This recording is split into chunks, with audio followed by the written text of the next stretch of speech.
کے معاملات میں دودھ اور دودھ، پانی کا نعرہ لگایا جاتا ہے، اور پارٹی کی ساکھ بھی تو متاثر ہو رہی ہے نا. دیکھیں ہمیں ایک تحریک شروع کرنی چاہیے اس ملک میں. دیکھیں صاحب میں وہ جملہ پورا کر لوں جس کی طرف میں آ رہا ہوں کہ نواز شریف صاحب نے سیاست اور ریاست میں دودھ اور دودھ کا پانی کا نعرہ اس وقت لگایا جب ان کی خود سیاست دودھ اور پانی سے پانی کا پانی لگ ہو چکی تھی اور پانی ان کے سر سے گزر چکا تھا.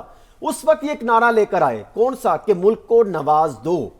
اگر وہ نعرہ درست تھا تو پھر کل جو بات کر رہے ہیں مسلم لیگ نون کے سینئر رہنما، سینئر عہدیدار رہنما اور وہ حکومت کا حصہ بھی ہیں، وہ یہ اگر یہ دعویٰ کر رہے ہیں کہ نواز شریف صاحب کو پتا تھا کہ وہ پرائم منسٹر نہیں بن رہے اور وہ نہیں آنا چاہ رہے تھے، تو پھر عوام کے ساتھ جو دھوکہ کیا گیا کہ نواز شریف صاحب پرائم منسٹر آ رہے ہیں، اس کا ذمہ دار کون ہے؟ اس کا مطلب یہ ہے کہ مسلم لیگ نون کے اندر آواز بھی کرا ہے. مطلب کہ وہ کیا بات کر رہے ہیں کہ عوام کو دھوکے میں رکھا ہے. بات یہ ہے، سوری میں آپ کو ایگزامپل دوں، ایک ایگزامپل سن لیں. ایک میں مجھے واقعہ یاد آ گیا، نہیں واقعہ یاد آ گیا، میں آپ کو وہ سنانا چاہوں گا.